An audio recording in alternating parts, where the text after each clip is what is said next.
Welcome everyone to the inaugural episode of the Rose Experience podcast. This is going to be my interview podcast where I talk to people across the industry, whether it's gaming or whatever. Honestly, I'm pretty desperate, so I'm lucky to have my friend here, Steve Danton, that I grew up with, who is the lead developer creator of 2TONStudios. Am I saying that properly? Yep, absolutely. Two Dantons. Is that what it is? Yeah, two Dantons, yeah. Okay. That's really cool. So where'd you come up with that name anyway? I just came up. Greg and I were bouncing around ideas. Greg's my brother. You know my brother. I know that. Listeners don't. For the 5 people that are going to listen, yeah. We were just throwing around ideas for game things. Sarah was throwing around ideas, and then I was like, I don't know how I came up with it. Like two Dantons. It is two of us working on it, and 2 tons kind of sounds cool. And I heard from my dad that him and my uncle, they were known as like 2 tons when they played baseball together, like way back in. Your dad is a large man. Yeah. Like not large, as in weight wise, but he's tall. What is he, 6 what? Yeah, he's like 6'2", 6'3", maybe, yeah. Okay, yeah. I remember when I was a kid. He's probably seen like 7 feet tall. He might as well have been Manute Bol to me. Like, yeah. No, so I said, hey, we're thinking of calling our studio 2TONStudios, and my dad's like, no shit. Like, well, I don't know if I can swear, but you can, please do. Yeah. No shit. That's what me and Barry, my uncle, that's what we were called. We play baseball together. And when they'd write up like the local journalists would like write up, like a summary of the game. Yeah. They talk about like, oh, the Danton brothers, like 2 ton, like strike again. So it was kind of cool that happened. It's awesome. Now the name. See, I just learned. I didn't even know Greg was involved with your studio directly. He's not really. Like Greg and I, we worked on a bunch of games when I was still working at Microsoft. Okay. And those were like mobile games, just for fun kind of thing. The way it worked is Microsoft. So like mobile comes out, right? I don't know when the heck it came out, but a while ago, over 10 years ago now, it seems like. Mm-hmm. I don't know if memory serves correct, but mobile comes out. iPhone's like doing amazing. Everyone's making apps for it. Microsoft tries to make a kind of like that Zune thing. It didn't really work. I don't know if you remember the Zune. Anyway, they tried to make a phone, music player, right? And then they come up with Windows Phone. And Microsoft has this huge problem. There's no one making apps for it because it's a new platform. So they basically let anyone who's a full-time employee make games or apps. And that I was like, okay, well, I've always wanted to make video games, so let's try this out. So I would do some stuff. Greg would work on some of the art, and then I ended up doing stuff more. And then Greg kind of like wanted to focus more on kind of like AAA concept art. Mm-hmm. And then Sarah and I decided to go like full steam ahead on 2 ton. And that's when we really that was like Under the End's really our first game, but the other ones were kind of like fun experiments. So when you were at Microsoft, what was like your job title? So I started as kind of like an interaction designer out of university. Okay. Working on a research team that was sort of affiliated with Office, like Word, PowerPoint, those kind of things. And then I kind of like moved more and more over into design, but always stayed in kind of the concept, like incubation side of things. Mm-hmm. And I left my title was concept architect in design. And I was working on kind of like rethinking Windows for like Windows is a great consumer product, and then there's like enterprise Windows if you want to like run servers. Yeah, there's not really any version of Windows for like people that do professional design or architecture or whatever. You kind of like fit in between this weird space, and so I was trying to think of ways to build a operating system that would be better for those kind of people. Really thinking about like breaking down applications and new ways of navigating and searching for information, new kind of interaction paradigms for like command spaces, those kind of things. Okay. So when they wanted, when they're like, we need people to create stuff for this, you jumped right on it. Yeah, I always had fun. Like I always loved problem solving, and as kids, we were always like throwing around ideas and stuff. So that was kind of like, that was something I enjoyed doing. Well, I know when we needed a difficult game cleared, we'd lock you in the fucking room and sort of like peek in, and we would cheer you on from afar. Zillion 2 is loud, you'd gun the controller at our heads. Yeah. Zillion 2 is the ultimate version of that. Yes, that is 100 with those stupid motorbike levels. Oh man, that was insane. That took like whatever I was, 8-year-old brain. Full back some Zen concentration.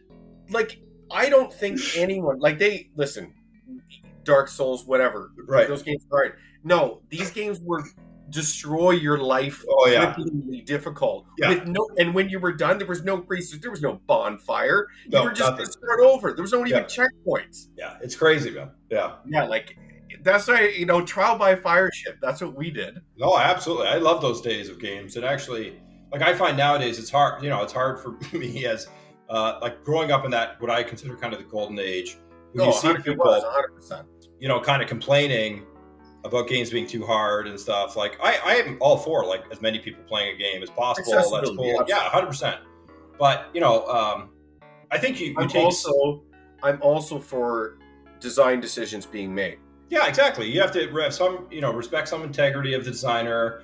There's difficulty, challenge can be part of the experience, and I think ultimately the best games are great experiences.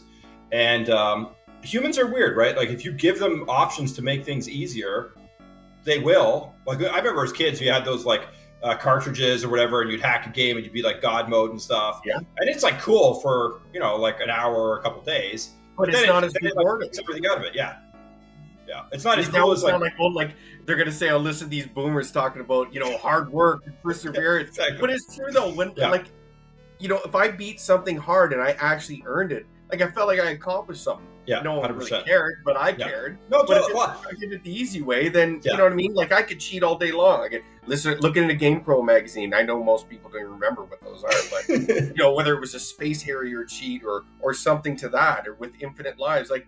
Sure. I mean, I got to see the game. That's great, but I didn't exactly finish it. Yeah, yeah. So I understand that people will argue that, hey, it's my game. I paid X amount of dollars for it. I want to do whatever the heck I want to it. And as a developer, it's your job to do that. And I can see that argument.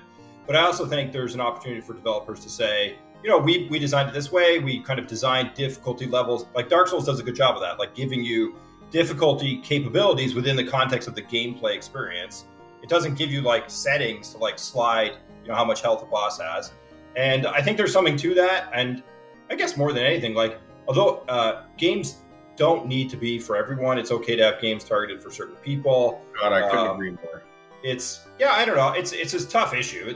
These aren't, whenever you get subjective kind of feelings into it and people are paying money for it, I understand all the arguments, but I liked it. And I still like games that have that kind of competitive aspect to them. And I enjoy overcoming challenging games. And a recent game I played that I really liked, I don't know if you played it, is Below. I never. So the version of Below that's out now, they had added a different mode. Didn't they add more story to it or something to that effect? So they did add a different mode. I don't know if they added more story, but it came out and it was it was a standard mode. And it's a roguelike. Like you die and you start again, right? And it has bonfires, but the bonfires don't persist unless you kind of anoint them to be like these magical bonfires, right? But even then, you have to teleport back to them. You still die and start it again, and then you can choose to teleport. So it's pretty hardcore in terms of its penalty for death. Then they added Explore mode, where bonfires are always kind of this eternal thing, and you can always walk back to them. And they also got rid of the hunger mechanic, but. I played through that game 3 times, and I played through it like twice when it first came out in 19 or 18. And then I recently replayed through it last month. And dude, it's like one of the best immersive, I'm like into the game, like sweaty palms kind of thing. You feel like Miyamoto, like the Zelda guy, right? He always said like his kind of vision for Zelda was you walk into a dark cave and you decide to go left or right. And that's the experience he's trying to capture, right? Because he ever did a lot of caving as a kid or something. To me, Below does that. Like, it really makes me feel like I'm this little wanderer dude going into this dark cave, really relying on my own kind of smarts, resources, all that kind of stuff. And it couldn't do that if it was easy. If it was too easy, it would have taken that away. And I wrote about this. The difficulty made me earn it, and it was integral to the experience. So I agree with you. Like, challenge is part of that. I remember. In 2012, 2013, I wrote a freelance piece with IGN. It was about how survival horror wasn't really doing well. Like, it was sort of in limbo. Like, Dark Souls really hadn't hit its stride by then. But Resident Evil's moving towards more action-oriented. Right. Dead Space, even though people loved it, it was dying. And even that, as it moved towards action, people didn't like it as much. And my point is that difficulty is inherent to survival horror games, and people naturally reject. They want everything easy. They Right. want things handed to them, and that's difficult to hear because Yeah. no one likes their ass handed to them Yeah, sometimes, totally. especially in this generation. I Yeah. really don't care. Like the entitlement generation, everyone wants everything handed to them. Like, and I just, and I think people were afraid. But going back to your original point, when you try to please everybody, you end up pleasing nobody. Yeah. I'm a firm believer. Like, I understand when you come up in AAA games, you got to have the accessibility options. You got to bring in focus groups. You got to play test. You got to hit as many groups as you can. But you can't compromise your vision of what the game's supposed to be. Like, and we get into the trappings of so many modern AAA games that I've fallen out of personally. I mean, whether it's the Ubisoft formula that I used to love, but I can't stand it now. I just think games are bigger. To me, is rarely better in video games. Don't be wrong. I like my big games, like open world games, but they rarely earn it. Right. Like they rarely earn that space. They never do anything great. They do a few things good, but never anything great. I'd rather a game nail 2 or 3 aspects and just retract the world a bit and see their vision rather than just. As soon as I see, for instance, like what's the most Dying Light 2. Right. The game's going to take like 500 hours. That was crazy. Even I heard that 500 hours. I'm out. Yeah. Like, I just, you know what I mean? I that doesn't appeal. I don't know who you're selling to at that point. I don't know. I'm trying to think of when we were kids, I felt like we had a lot more time on our hands than as we do as adults. So, like, I remember like clearing Phantasy Star, and that was like an epic journey. Like, I remember the old trick was like you had to leave the Sega on and cover the power light so like mom wouldn't see it. That's right. You couldn't save it. So, but I'm wondering, like, how long did that take us to finish? Like, that wasn't even 500 hours. It's not actually a long game, but it's not. Yeah. What you described in below. Yeah. We found there. Yeah, exactly. And it's only been in a select few games for me since. Phantasy Star is the game for me personally that made me fall in love with this whole shit that we're talking about now. You look back in the game, and I feel like I talk about this so much. It's like this game, but like it was so ahead of the curve. Female protagonists. Even, yeah, totally.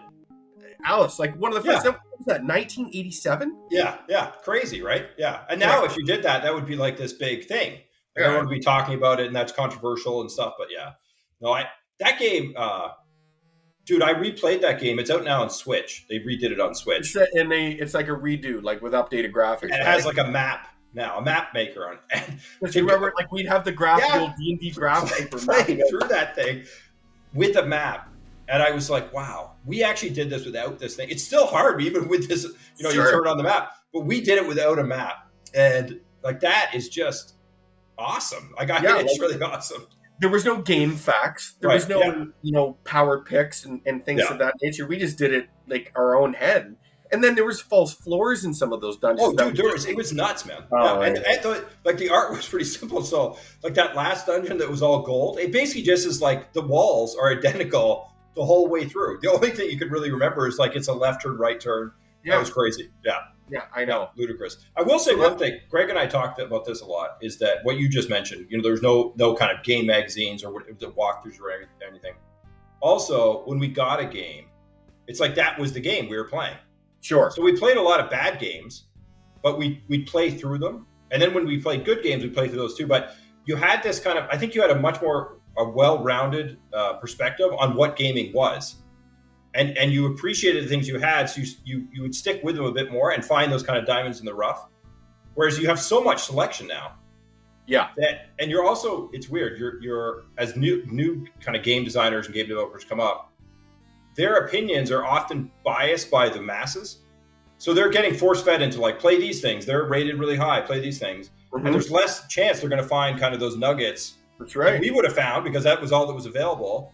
And then you kind of foster these interesting ideas and new game ideas and stuff like that. So I think that's kind of a sad thing about how much content's out there, how much meta content is out there shaping your opinion, so on and so forth. I agree. Like I was going to save this conversation for later, but we might as well just keep rolling with it. We're spoiled. And just what you said, like, do you feel like gaming in some essence is being devalued? I would say gaming, as gaming has become more lucrative, it's also become more slanted towards entertainment, exclusively entertainment, and less about experience, in my opinion. And so, like, I like Marvel movies. They're great. They're cool. But I don't want every movie to be a Marvel movie, right? Like, just like I don't want every movie to follow, I don't know, the Assassin's Creed formula or whatever. And so I think that, I think it's just unfortunate that there's less and less evolution. There's tons of evolution in graphics. There's tons of evolution in kind of quality of life features, but less and less in terms of experience, challenging, really trying to push me into new things. Where I think that in our day, there was a formula to things, but I think that you had to differentiate more on gameplay because graphics were just kind of where they were. And I think that now you can just differentiate almost on graphics. And I think that that's not a good thing. And with that great divide, people's opinions automatically, well, this looks good, and this must be expensive, therefore it is better. Yeah, exactly. And the true innovation in gaming over the last few generations, we're just defined by console generations, is all happening in the indie space. Yeah, I agree. That's where the innovation, like people talk about, every Uncharted, they're all the same, and it's not doing anything different. Like, dude, if you want to see like what's going on gameplay wise, you have to go into the industry. Well, I don't want to play that. That's indie game. You know what I mean? And that's where. And I look to things like Gamespass, and I know you have a relationship with Microsoft, so I don't know how far you want to take that. Like on the surface level, it's extremely consumer friendly in and of itself. Like it's great for consumers. But I really worry about what it's doing in conditioning those same consumers and gamers and eventually game developers into how they view the product. Like if it's just all there at a tangible, it's just like, I'll just wait till it's on Game Pass. I'll just wait till it's on Game Pass. Well, eventually, no one's going to be buying physical games. Maybe that's the point. For them, I don't know. And the long game for me with Games Pass, I'm a pessimist by nature. The way I see it is that once Microsoft pigeonholes the market and everyone's on Game Pass and everyone's conditioned to just be on Game Pass, nice Microsoft is going to disappear again. And eventually, it's game developers like you that are going to suffer because they're going to be like, all those nice payouts that they were giving out, they'll be like, well, you have to be here on our platform. So you take this or you leave it. And if you don't want to be here, no one's going to play your game. I'm just jaded. Maybe that's how I see it, but I've been around business too much, and I've seen what these tech companies, like anyone that thinks that there isn't some long game, maybe it's not as vicious as that, but I think it's some version of that. Yeah, and that's just not good for video games. Like it wouldn't be good in any space, let alone video games, which are becoming astronomically more expensive, as you said. And we're conditioning people's minds to view those games as the only games to play. Although there are indie hits, which is great, but it's like if companies, first-party companies especially, are spending all this marketing dollars, let alone the development budget on these games, those are the ones that's going to be front and center all the time. And if they're hitting every 2 months, like it's just those are all you're going to see, man. Like. Yeah, I think it's it. So I will say, for Under the End being on Game Pass, definitely more players played and saw the game than they would have otherwise. So that's great, right? Like when I say long game, I'm talking about I hear you. Yeah. Earliest 5, 6, 7 years from now. Yeah, totally. Yeah. So now it's great. Yeah. So a lot of people see it, a lot of people play it. That's great. Whether that translates into sales or not is a whole different conversation. I can't get into that too much. No, I understand. But there's definitely like a delta there, right? So I'll say that. In a perfect world, Microsoft owning the entire space, if I'm optimistic about it, what they do is they realize that in order to keep their fan base, they need to have really authentic, original content. And they have an awesome, I'm making this up, but let's say they have an awesome team of people finding all these great indie titles, AA titles, making sure they come to their platform, and they reward the people making them fairly, right? That's an ideal world because they have tons of money. They're buying all these things. Let's say they eventually have a monopoly. And then out of the goodness of their heart, or because they know that they need to diversify the kind of the content, they keep finding this good stuff. That could happen, But it could also happen, as you say, it could very easily happen that, you know what, the easiest way to make money is to crank out clones of Fortnite. And, you know, people like us, we're going to get old. They're going to become too arthritic to play games. We're going to die off. The next generation doesn't even care about the same stuff maybe we do. And the generation before them, all they want to do is kind of like disconnect from reality because, you know, I don't know, global warming's killing everyone, or we have another pandemic or whatever. And I could see a very dark reality where games kind of slide into this very like Ready Player One kind of thing, where the value of a game is zero. It's all about this kind of meta. It's the value of the game is whatever the subscription is. Yeah, exactly. But individual games are basically zero. It's like if you had a coffee card, right? And you know, it's $10 a month, all the coffee you can drink. What's the value of a coffee? It's zero, basically, right? Or some fraction if you care to do the math. But that could easily happen. For instance, like Sarah and I often talk about this, and you can relate to this. Like, you know, going to Jumbo Video and getting a video, or going to like Blockbuster or whatever, right?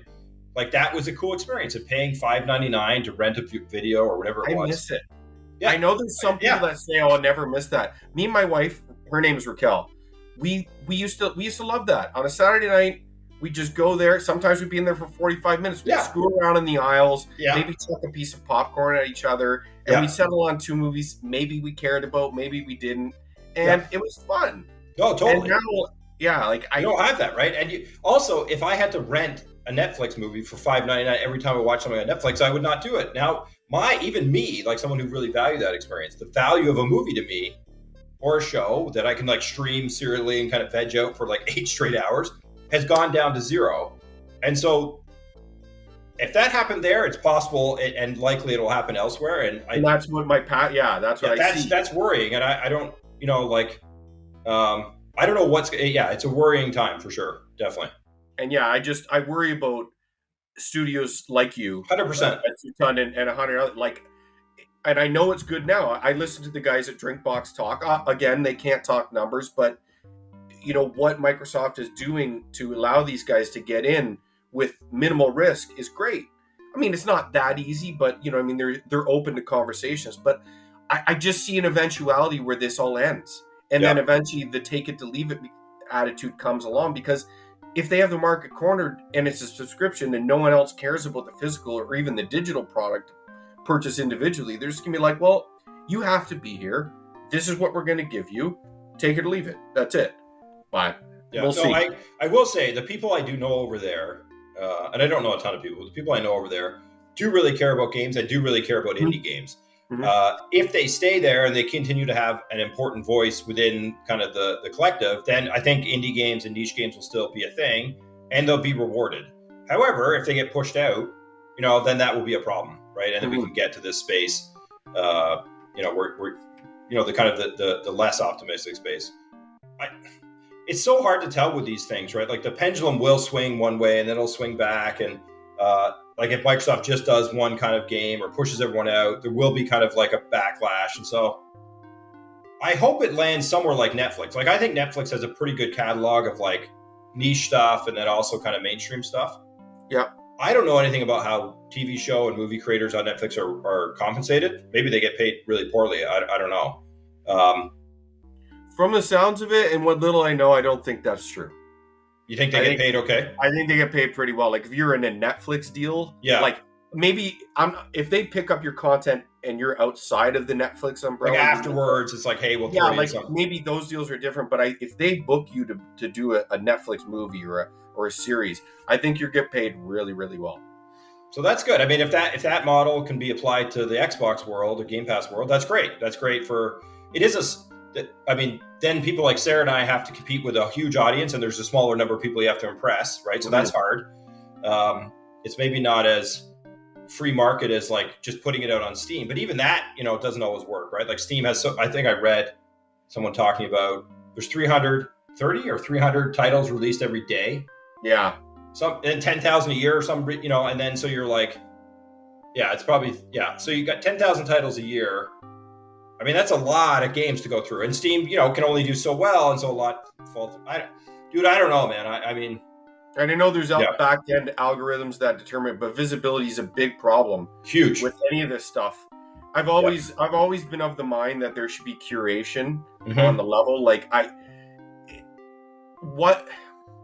There's a lot of junk. There's a lot of copycat things. Like there's flat out Mario clones, or Yeah. there could be, for all you know, there could be an Onto the End clone. Yeah. You don't know. Right. You know, Yeah.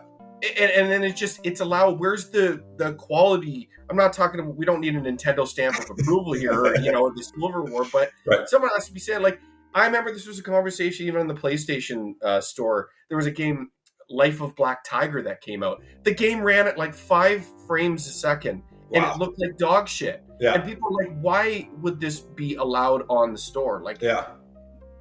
like, It's come weird. on. I mean, Steam used to have the greenlight process, which was a curated process, and it wasn't perfect, but there was a team of people inside of Valve that would look at a game and say, okay, that one gets on there. And then they opened it up kind of like the App Store. Like you pay $150, and then you just get on there as long as you pass some very minimal cert. And I mean, it might be good for Steam, but it's not good for players, and it's not really good for devs either because it gets oversaturated. So yeah. So let's get back to you here. Let's talk about your path. So you went to where'd you go to university, Steve?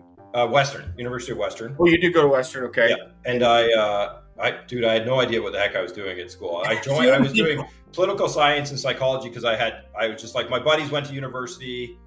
Jeff Barra, Jimmy Petrella, I don't know if you remember those guys. Yeah. They went there. Joe Pacula, like those guys went there, so I just like went there, and I was just like having fun. And then I was like, dude, I don't know what I'm doing with these degrees. So I switched after 3 years into computer science and business, just because I wanted to figure out how you make video games. That really was my goal. And computer science was like the moon to me. Like I had no idea what I was doing. Yeah. I suck at math. I'm like terrified of mathematics. And so I just was determined to kind of figure it out. First year was like really hard, I would say. Like I didn't know what I was doing. Then I spent like the summer making a Space Invaders clone just to like learn how to program. Kind of started getting my head around it. And then second year, I really started to get it. Third year more so. And so it took me 7 years to like get a degree, because those first 3 years, I just like threw them in the garbage. Go Canadian education system. Because honestly, if I was in the States, like at a tier 1 school paying, my parents, I paid for my own schooling, but if I was paying $30,000 a year for school, you would have been 250 grand in debt. Like I would, so go Canada. But like, we'd be doing this podcast from a trash can on your exactly end. Right. So so I did that, and then I did an internship at Microsoft, and then that was with the Front Page team, which is like a web piece of software, web builder kind of software. Man, this is ages ago. And then I joined Microsoft full time at that team that was working inside of Office and doing kind of incubation stuff, and then kind of just went up from there. So yeah. So how'd you end up in Seattle? After school, Microsoft's main campus is in Redmond, and then Sarah and I moved to Seattle. Redmond's in about like 45 minutes outside of Seattle. Yeah. And so we moved to Seattle to be just basically closer to the Microsoft headquarters. So you met your wife in school, did you? Yeah, Sarah went to Western as well, and I met her in my third year. And then she studied like business and French, and she ended up not really kind of using that. She did a lot of nonprofit work, photography, opened an interior design business. Then she was doing like textile design.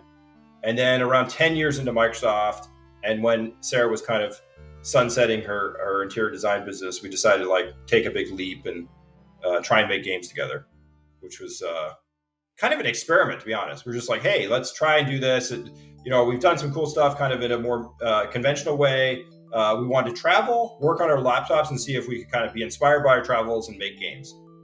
And so Sarah she had no background in gaming or developing or creating. No, she, and really not even in digital art either. Like she's an analog artist. Like she grew up painting and drawing and doing traditional photography.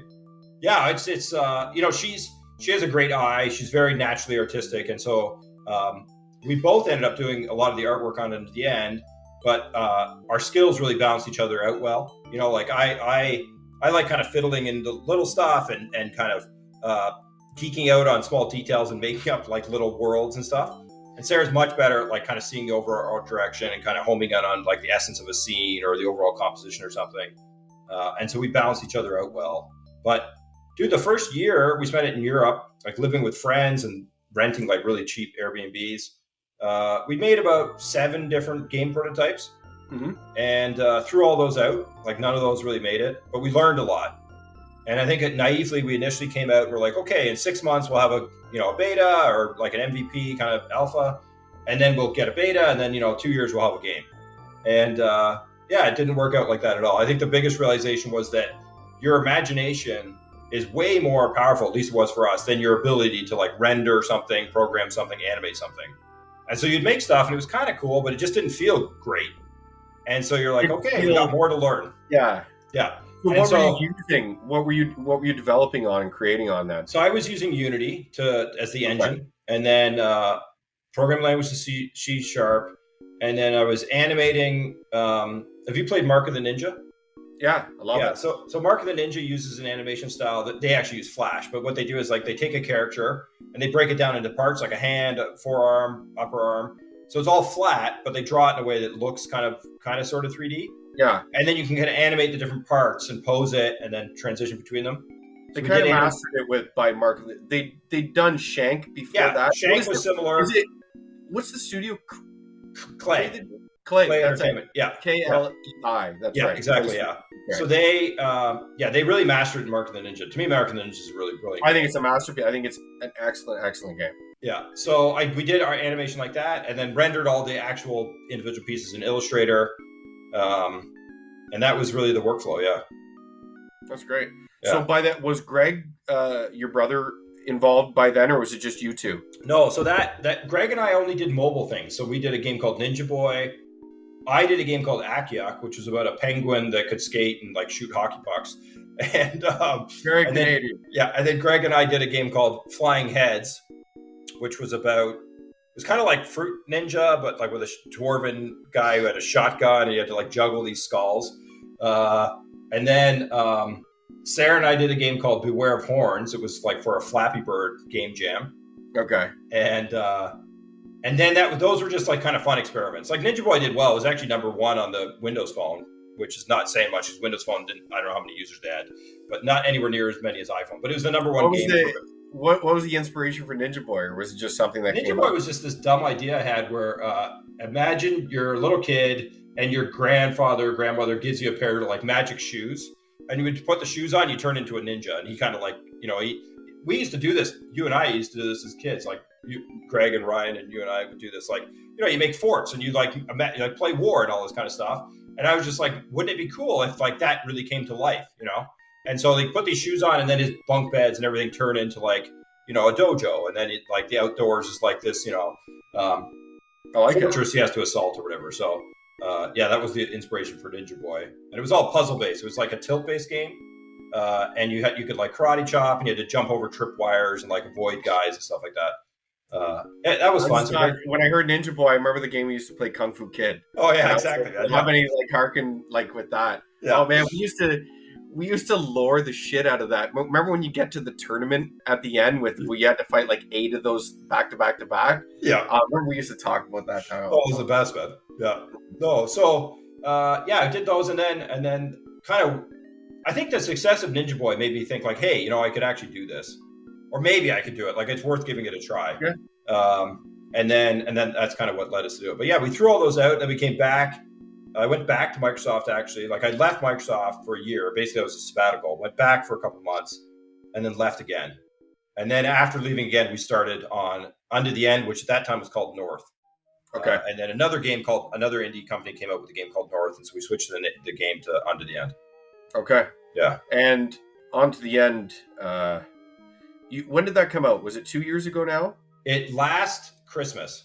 Oh, so okay. not like Christmas of 2021, but the Christmas before. So Christmas 2020. Okay. So yeah, 2 years ago then. One day after Cyberpunk. Well, in the grand scheme of things, I mean, a lot of hype with Cyberpunk. I don't know. Yeah, that was again delivered better. Yeah, thanks. I did download it and try it. I liked it. Cool. I haven't got very far in it.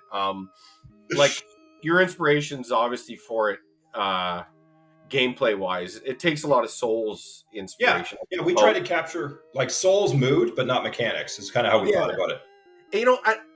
Getting to that is because we have a lot of history of games.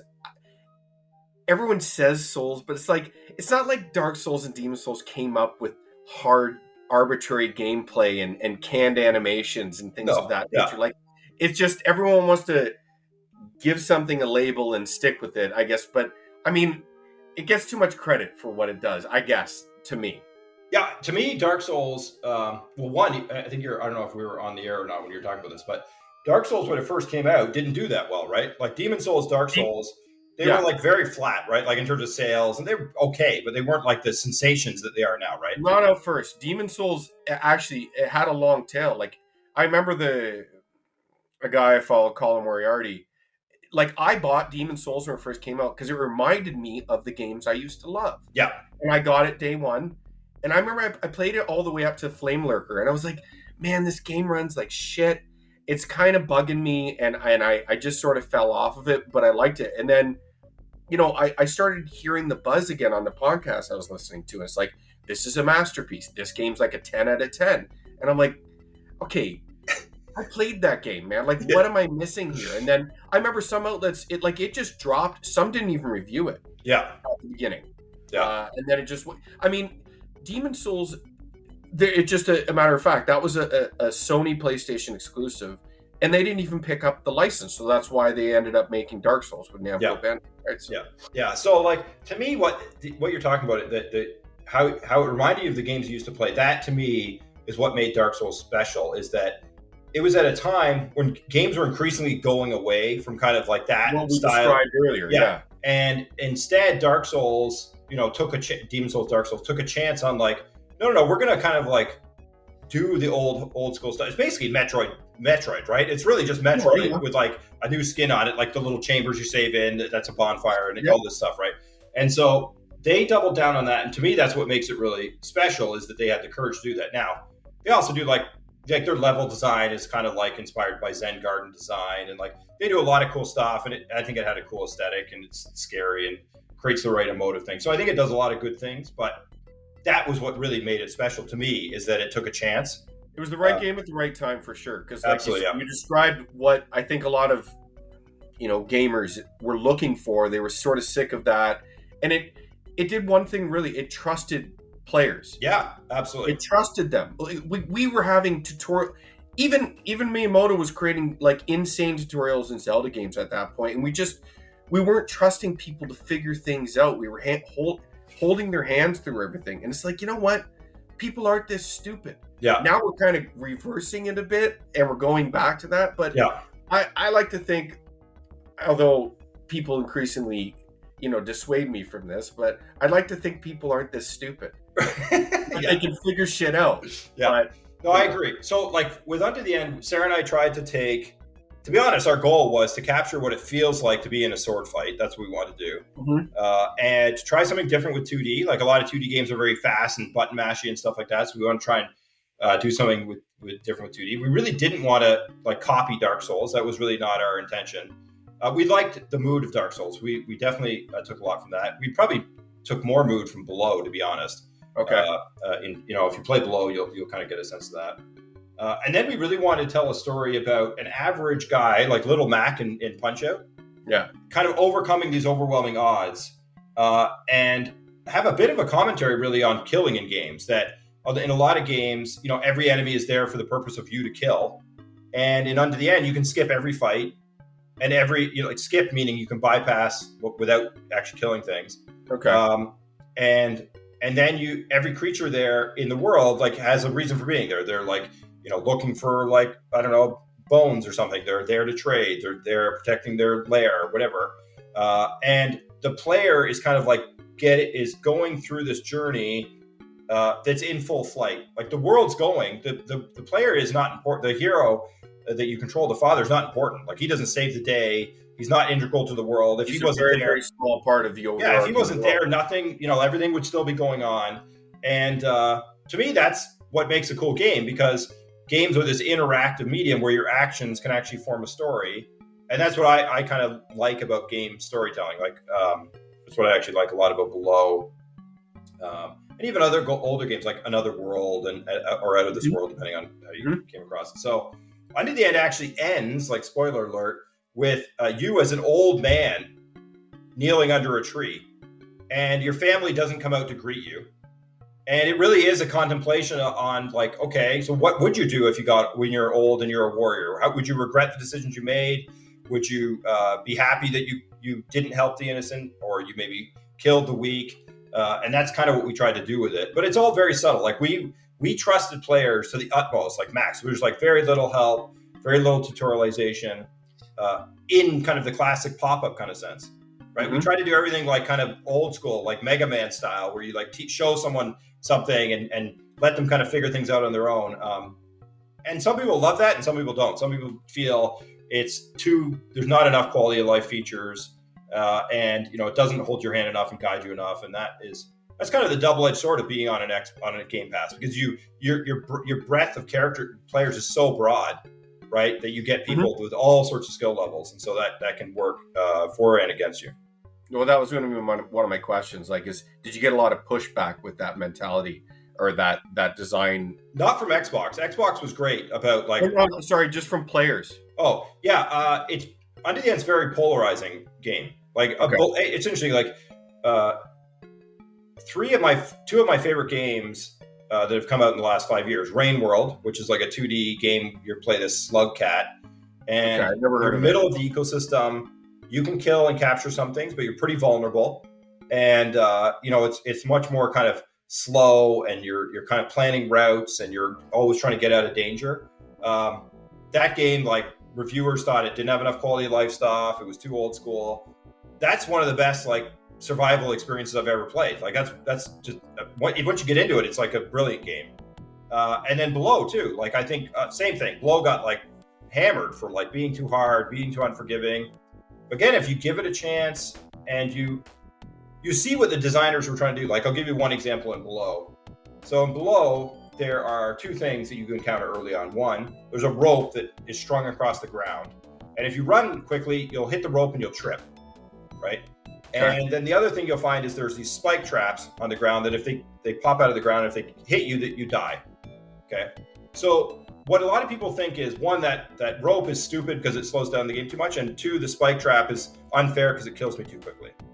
But what I think, I've never talked to Chris about this, the game designer from Capybara. What I think they were trying to do is make you look at the ground and make you understand the risks that are around you so that you move slowly, you're careful, and you can succeed later on. They're trying to instill a lesson early that you should carry on. And And to me, it's so simple. Like, it seems like something that, it's teaching you this immediately. Yeah. Like, I died to this. I need to just be a little trepidatious here as I progress through this world. Yeah. So you want to pay. So then when what I think is really the level of brilliance of it is that those spike traps can be used against enemies. So you can lure enemies into that and kill the enemies by just getting them on there. And so then this thing you feared that taught you to slow down and be careful now becomes an offensive weapon that lets you take out some of the hardest enemies really quickly. And they just do that over and over and over again throughout the game's design. And like, if I look back at like old Mega Man design, where there's videos on this, like Mega Man's such a brilliant game design. Like when you jump on a wall, you slide down slowly, and that's how you learn double jump. They didn't need to give you a pop-up, or you're running across the thing and like, these things fall down and you have more than enough time to jump. And then there's like Mega Man's kind of famous for like how they introduce mechanics. Yeah. Below does the same thing. So does Rain World. It's just that people like no longer want to see it as brilliant design. They want to see it as, oh, that's not holding my hand enough. Why don't you pop up and say, wait a second, these are spikes? Like, and I think that is shitty design, actually. I think doing a pop-up and making everything glow and stuff is not good design.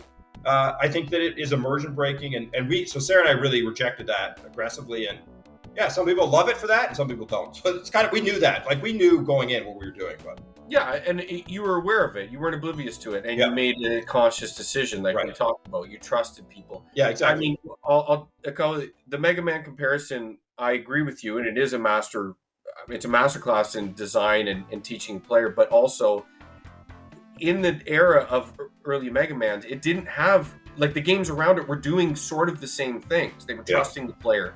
There weren't these, tutorial fests with the glowy ledges and stuff. So it could be, in a vacuum, it was compared. Now, a game like On to the End, honestly, I'm convinced if a game like Mega Man came out now, like, you could use Shovel Knight, but Shovel Knight is standing on the shoulder of a game. Exactly. Like Mega Man. Yeah. You have that to compare. You're already building on that. But let's say Mega Man never existed and Shovel Knight came out. People like, like it's too hard. Like I have to learn this. Why isn't it like this? Yeah. This game that does everything for me and holds my exactly. hand. Yeah. I'm in agreement with you. Like, what's the old adage in politics? If you're explaining, you're losing. Right.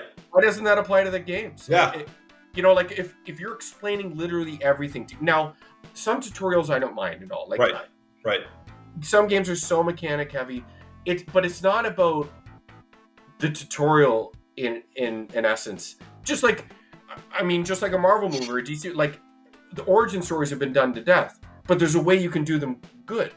Yeah. Like I know people shit on the Man of Steel movie, but I actually liked how they did the origin story. I didn't want to, don't front load them film with the stuff I already know, and then he becomes Superman. Right. It's piecemealed throughout. Yeah. And it worked for me. It worked in that respect. Yeah, totally. Vice versa with video games. Like there's a way to do tutorials where it doesn't feel like a tutorial. Yeah. That's We actually, speaking of tutorial, like we got some flack because they're like, why wasn't the tutorial mandatory, right? Like right at the start of the game, it should have been tutorial. The tutorial under the end is you go to any fire, you can go and rest and kind of have this memory of home and then train with your wife. That's how it was done. And you can go back there as many times as you want. And there's an achievement for, winning the sparring match and all that kind of stuff. And you can practice and find hidden moves, blah, blah. And to us, that was well designed because it was in the immersion of the game. Right. And it didn't take you out. I hate it. Like, when you start a game and you're forced to spend an hour of like learning and then the real game begins. Like if I'm the kind of player that likes to learn on my own and just try things out and learn by failing, like, why can't I do that? If I want to, why can't I do that? Yeah. If I want to opt in. Yeah. Then I can do that. That's great. And so that's me. I think I can be objective and say, yeah, that was a good design choice. Even if some people didn't appreciate it, that's it's funny because like, a game like XCOM, which is lauded as one of the best of the generation, the tutorial is basically optional. Yeah. Now, before people jump, maybe the first time you play it, you have to go through the tutorial mission. But I actually think it is opt-in. Like you can just completely not do it. Right. So I can't remember that, but to us that made sense. And I think what gets lost sometimes, like with a game in Below or Under the End or Rain World, is that as designers, you're trying to give players a particular experience, just like our conversation on difficulty. And so holding things back is actually improving the experience that you're going after. Like Under the End is about feeling lost, alone, unsure, and overmatched. That's like our 4 things we're trying to do. And so if we like overly guide you, you no longer feel lost, alone, or overmatched, right? It defeats the purpose. I agree exactly. with you. Like you want it is a difficult balance, and it's like creating anything. Yeah. I mean, whether it's a book, like you have your acts, yes, but if there's not enough in one to pull you into the next, eventually you're going to lose interest. And vice versa with the game, like you want to trust the player, but if you're not giving them enough to get to the part that you really want to show them, right, it's not going to work. They're never going to get there. They're going to give up, right? And especially in today's environment where people are more, fuck it, I don't want to play this. I'll play the next 10 games that are waiting for me. I didn't have to spend $80 on them, you know what I mean, on each one. Yeah. Or in Fantasy Star 2's case, $109. Right. You know what I mean? Yeah. But so were you happy with the way the game performed? Like, it was. Is there anything you'd do different if you had to do it all over again? No, I don't think so. Like we made a couple adjustments to the difficulty, I would say, quote unquote. So our model was to make it. It's interesting what you try to overcome and what you can overcome. So I've learned this. So we've tried to make it so that combat was very much Under the End style combat, right? So you block low, you block high, you riposte, you can counter high, counter low. You can riposte. Enemies are actually very symmetrical to the hero. You take extra damage if you like duck into an attack or jump into attack. It's super deep combat system. Mm-hmm. The one thing that players hated was that when you rolled, we didn't give you iframes when you rolled away. And people are used to it. Because people are so used to it in Dark Souls, right? We only gave you iframes if you rolled around. Because Sarah and I were like, look, dude, if you turn your back on a guy swinging an axe and he hits you in the back, you're going to take serious damage. Like, that's how... Well, even if the simple principles of fighting, like boxing, they always teach you never dodge back. Exactly, you never go back. You never... I mean, you're to the side, you're shifting. Yeah. It makes sense. So that was our thinking, and we thought, like, we put in things like if you roll off a ledge, you'll fall and you'll drop your stuff, right? So in Dark Souls, you can just roll off ledges and you just roll and you're fine, right? Yeah. Or if you roll into a wall, you'll smack into the wall and fall back. And actually, if you do it enough times, you'll die. You take 1/4 of a health point. So you can actually kill yourself by just smashing the wall. And again, we thought, like, look, this is a way we're going to teach people through negative feedback. Like, it's like, don't do this. We're going to teach them to be careful, to slow down, to roll within, deliberate action. Then we made it like a cone of light around you when you're in a fight in a dark area. And when you're out, when you have your torch, and you can drop your torch, and if you move out of the cone, you can't see. But the enemies, they have glowing eyes. They can see in the dark, so that you're at a disadvantage. So the whole intention of that was to teach you positioning is really important. Stay close to your enemy. Don't roll away around like a nutball. And we thought that would be enough. In our demos that we gave out, we had about 10,000 people through the Steam demos. Like, super great feedback, right? We were like most anticipated game in Rock Paper Shotgun. Like, we had a ton of like top tier guys, like really like tons of awards, blah blah. But when it got out to the masses, they hated the iframes stuff. The fact that it wasn't always iframes. They thought it was cheating and we're underbalanced and stuff. And then the damage for doing like dumb things. Like if you jump and get hit, you take 2 points of damage instead of 1. Not everyone, but enough people thought that was unfair. And so we dialed those things down. Now when you roll, you have iframes all the time, and your damage is always 1 no matter what. You made it more video gaming. Yeah, it's I think it still preserved the experience we wanted to go for. It's still challenging, and positioning is still important, all that kind of stuff. It's just a little more forgiving. I don't think it's as good of a game anymore. Like it's not like 100% worse, but it's like 10% worse. I think that original game was better. I think you had to earn it more. That very first version you had to earn it more. It was more representative of what a 2D sword fight would be, et cetera, et cetera.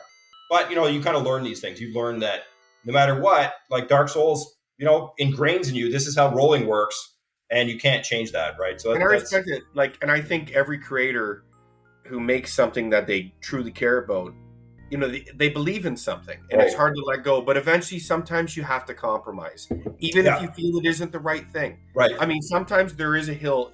There has to be a hill that you die on. Yeah, exactly. Like, I'm sure there's some things you're like, we are not changing this. That's it. Right. I don't give a shit. But there are some things, you know what? You let go just a little bit. Like I mean, whether you're writing something and an editor just slaughters your piece and it's just red marked to shit, and you're like, I thought this was awesome. Yeah. And sometimes you stick to it, sometimes you don't, and then sometimes you see the light. I don't know. I get the dilemma though. It's hard.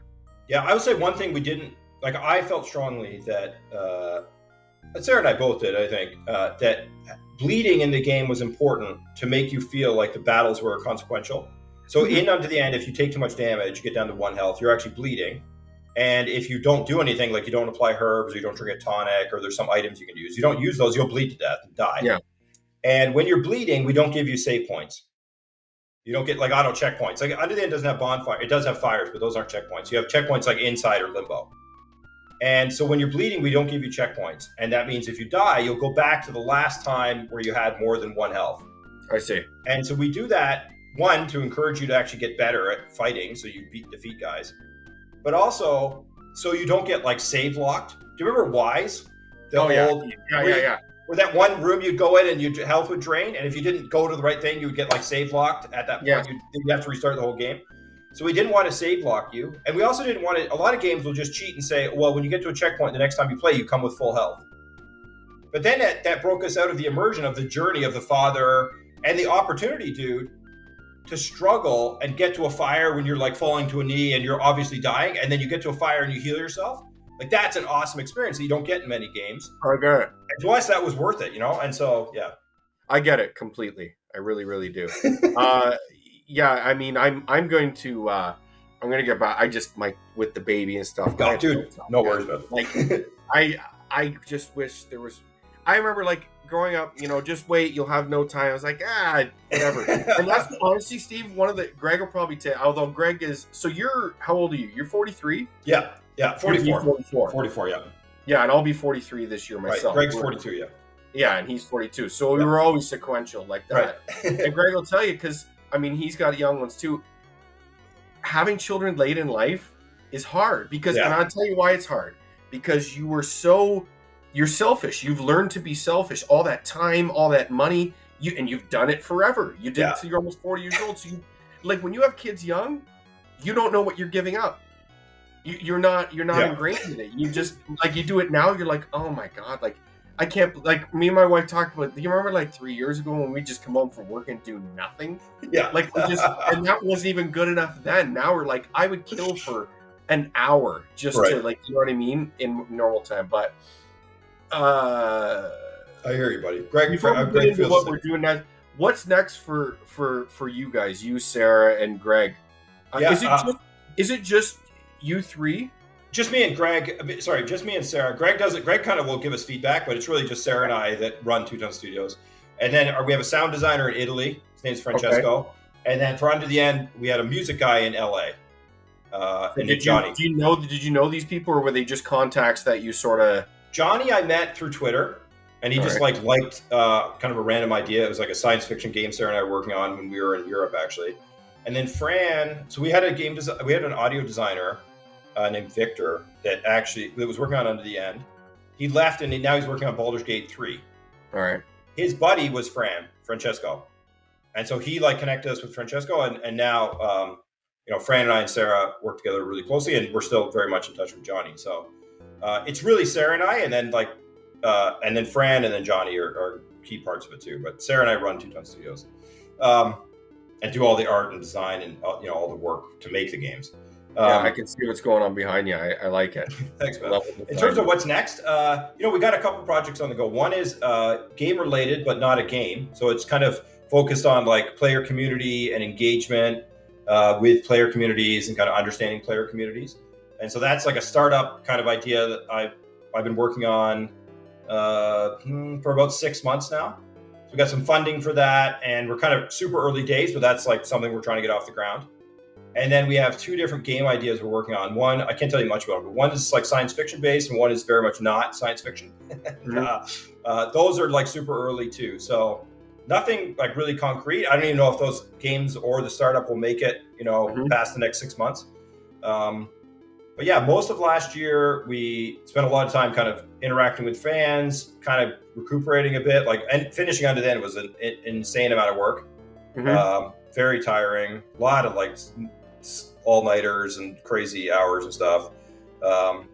And so, yeah, I don't, who knows? I don't know what really will happen next. We'll just see if it feels right and get the right opportunities. We'll deliver another game, and if not, we'll do something else, I guess. It's good insight. I mean, obviously you worked really hard. You're still married, so that's a good thing. Yeah.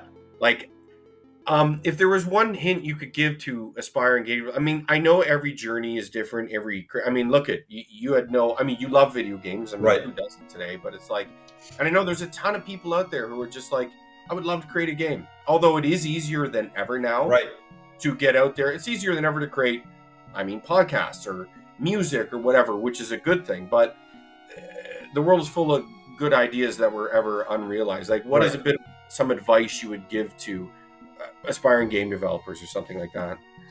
I think you're very right. Every journey is different. I think the biggest thing is to make stuff, but don't worry too much about what you make, because there's this old it's a real thing. There was a school, an art school in Canada, and they took an art class that folks around pottery, and they divided it into 2 halves. They divided half the class into a group where they were asked to make a perfect pot. They had the whole semester to do it, and they had to make a clay pot, and they just had to make 1 clay pot, and they would be graded on that clay pot. They didn't have to, and no other distractions.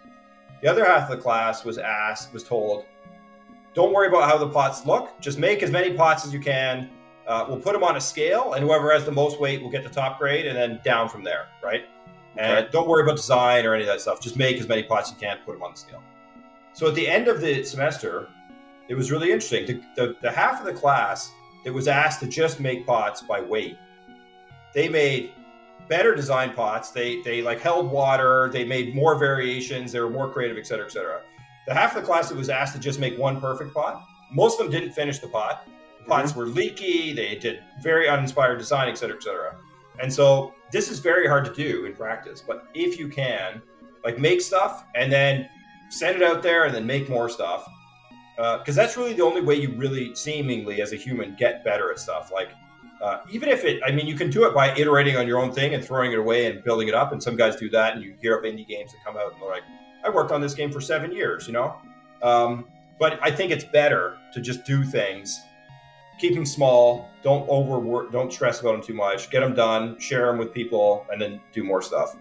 I think that's great advice. Any successful person in life in any avenue will tell you this too, because it's good to have long goals, right, huge goals.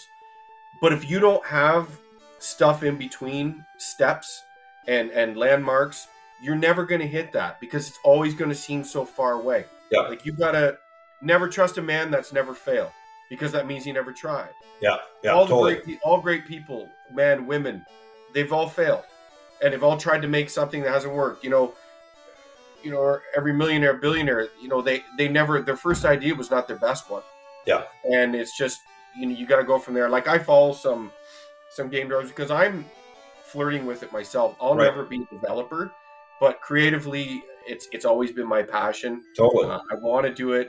Again, I picked the wrong time to try to start, but the slim time that I do have, I'm really, I'm grinding gears, and I gave myself a year to really come up with this overarching thing that I want to do.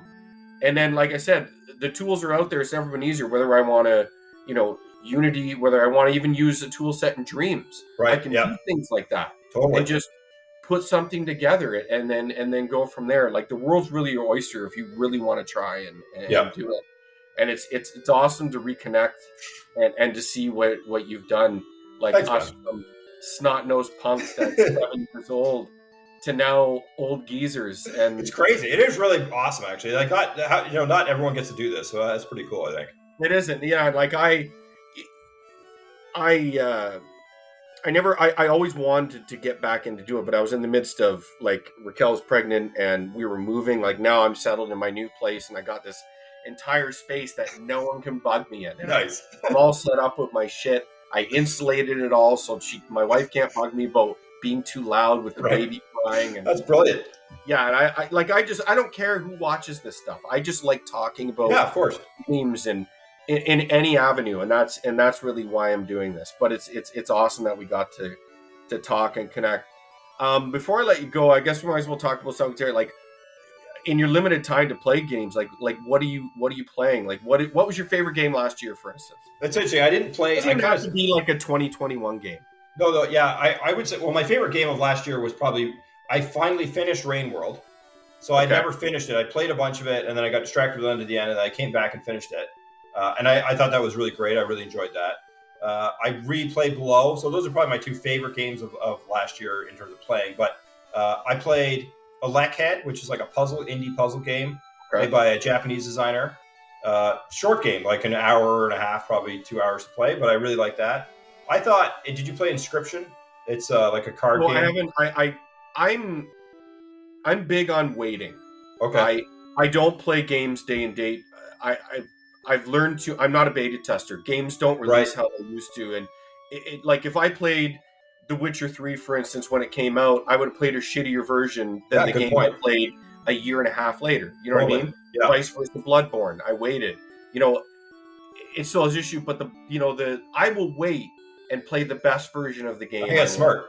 Yeah, that's good. So I will wait on Inscription. I will play it. Yeah, no. I thought Inscription was done well. I didn't love it end to end, but I did enjoy it a lot. I thought it had really strong points, and I thought it was like really interesting. Got a lot of Game of the Year nods. Yeah, it did, and I think, I thought I enjoyed. I did. There were parts of it that were very strong. I'm trying to think of other games that I played. It's funny though, to the scriptures thing. Not to deviate. I don't cut you. I heard someone else say this, and I actually completely agree with it. Every year there seems to be like an indie darling that everyone latches on to. Right. That's the one.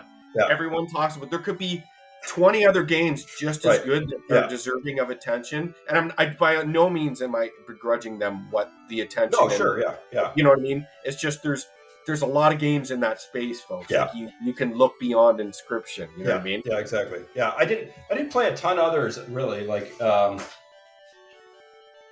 yeah, those are kind of the ones that I haven't played any like the big titles. I don't play many AAA games at all actually anymore. Mm-hmm. Like I don't even own a console anymore, which is bizarre. We had dev kits to like test the games, but I haven't played a lot of big games. I don't have time. For me, sometimes the big titles, I know you're not really asking this, but to kind of get on my soapbox a bit, like the big titles, it sounds weird. They're almost overproduced. You know, like there's too many cinematics and it's too much like time. And I don't know. For me, if I want to get into a story, it's like I'll read a book or I'll watch a really good movie. I get it. Yeah, you're not the only one that does it. I'm not jaded on video game stories. I'll admit it. Like I still think I think games pivoted off of like open world games. To me, I'm just done. Like I don't really, one, it's a time issue, and two, it's just, I think 95% of them are very good. Right. Flat out. Like for every Red Dead Redemption, there's 10 other mediocre Assassin's Creeds, and I'm sorry, they're not good games. Like for the worlds are vast and they're beautiful, but like I'll die on the hill that Assassin's Creed has never lived up to the promise that it or to what they promised in terms of like you've never truly felt like an assassin. Now the games are way so far gone. I don't even know why they call them that anymore, for instance. Like that's a good point. They're just open world games now. They're not assassin games in any sort of capacity. It's hard to say that too, because you know there's super talented people working on them, right? Like and there's thousands of them. Ridiculous, right? It's hard to argue with the sales, Steve. Yeah, exactly. I mean, I guess these open world games are selling more than the other ones, but I just I didn't even think the old games, I played them. Right. And I don't know why I played them. I just felt like I had to then. Sure, yeah. But it's like, you know what I mean? Like everything that they work, like the parkour and shit, it's all shittier. All of it's worse. The games play worse and worse and worse. But anyway, personally, right now, like I'm actually playing Returnal. Oh, nice. Yeah, I've heard good things about that actually. And I don't like roguelites. I hate it. I don't like randomness. I want to see like a developer's vision. Yeah. And I thought I stayed off of it, but I'm in this game now, and again, a difficult game, but I'm kind of crushing it, so I still got it. Nice. You know what I mean? Like but again, I think if I'm going to be critical about it, the randomness is too much. Is it? Like a good run versus a bad run isn't really up to skill. Skill is a part of it, but it's luck of the draw. Like if I'm getting early artifacts that are very important to me, and they're coming fast and furious, I can be unbeatable. But if I'm not getting those, I don't think I'm any worse than I was on the good run where I died. You know what I mean? Like I didn't die as much as most people in the first areas, and I sort of got out of that quick. But I definitely died. My deaths were more front loaded. Right. But I got to a point once I beat the first boss, I haven't died since. Yeah. Interesting. Like I'm in the fourth now, and I'm just like, I'm about to fight the fourth boss, and I didn't die at all. Right. And I'm just like, okay, am I just still really good at games? I don't think I'm that good. I mean, definitely a little bit, but I see what you're saying, and I also find that frustrating when it feels like you just get bad dice rolls basically, and then it kind of it really detracts the game. I watched a lot of people play Returnal. I thought it looked really cool. I thought it was interesting that a lot of you can tell me after playing it, a lot of the challenge mechanics, like the way enemies shoot and stuff, it's almost like an old school top down. And that would gravitate like. Yeah, I thought that was cool actually. So we'll wrap up here soon, but a real detour. Like, how do you feel about? Because when we grew up, what were shooters? Well, to me, it was like the R-Type. Yeah, R-Type or the top-down 1942. You're like on the bomber kind of thing. Yeah, those were shooters. Now that whole term has been co-opted by first-person shooters. Right. Yeah. To me, shooters will always be that. 100%. So I remember, like, when I describe it like shooter, like, oh, you mean like bullet hells or shmups? I hate the fucking word shmup. Like, just shut up. I hate it. But like, you know what I mean? What is that word? I don't like it at all. But anyway, it does. It gives you the waves of bullets, and an enemy will land and a wave will come out forcing you to dash through. And it's funny because dashing away often in those environments. Now you can dash away in larger environments to get Right. away, but if you're in a boss fight, for instance, and some of those things come at you, your first instinct is to dash away or to jump away. But often that isn't the best course because there's another thing coming at you. Yeah. And if you wait, those are going to home. So you want to almost dash in, like onto the end. Wanted you to stay engaged. Exactly. The wants you to stay engaged in the fight. Yeah. Insofar, you know what exactly. I mean? Yeah. It's like stepping into the pocket in football, right? Versus always running away. You know, that's right. hard to learn to do that. And you're running out of that pocket, you're going to get nailed, and that's your first instinct. Exactly. Yeah. Stepping up takes a lot of courage, but it's also the goal of it. Sometimes you get taken down, but more often than not, you're going to make a play. Exactly. Yeah. I like and the aesthetics of Returnal. I've always been a big Housemarque guy. Yeah. I like the games. Even when they were making small games like Resogun. I love Resogun. I actually haven't played many of their other games actually, but I wasn't. No, yeah, I should check them out. You should play, like, talking about old school shooters. Resogun really brings them to like the modern age. I love it. I think it's excellent. Cool. I mean, I think it was free. Was it? Yeah.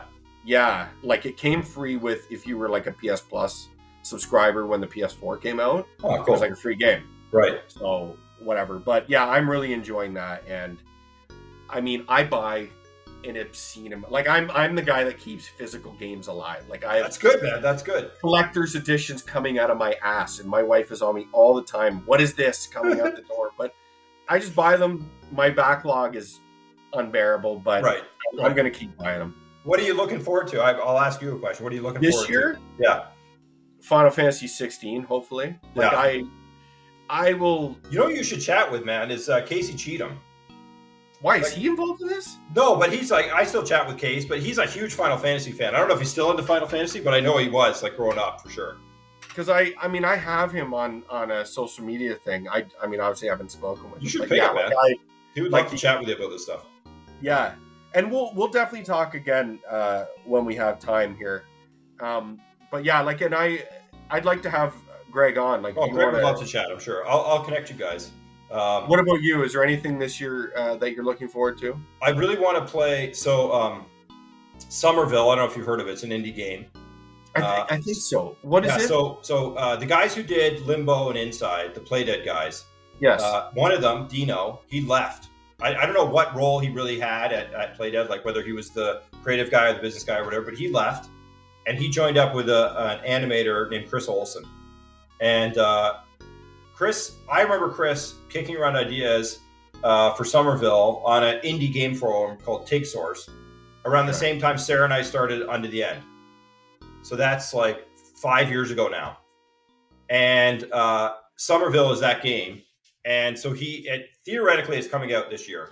But it's kind of like that. It's kind of like that Inside Playdead, like, kind of minimal art, but like, very kind of immersive cinematic worlds. And it seems to be a little more action-oriented than some of the Playdead stuff. So it'll be interesting to see how that goes. I really enjoyed Limbo and Inside. I think I preferred Limbo, even though most people preferred... I preferred Limbo as well. I thought mechanically it was stronger, and I think the puzzles were stronger. I thought cinematically, I thought Inside was better because for sure. Like what they're doing with depth and some of the puzzles. From a game perspective, I enjoyed it. Limbo's my favorite, And I know the second half of Limbo kind of gets some shit, but I liked the conversation around Limbo.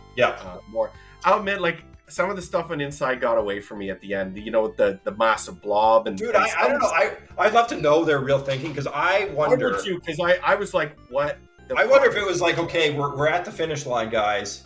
Like, what are we gonna do as a capstone? And like, someone throws out an idea, and then it was cool what they did. It looked cool. It was very, but was it the best way to end the story? Did it feel a little bit like a curveball for the sake of? I don't know. It's hard to say. There was a way to get like a secret scene. Like if you went and you found all these hideouts with notes that you had to knock out a bulb or something. They were telling you.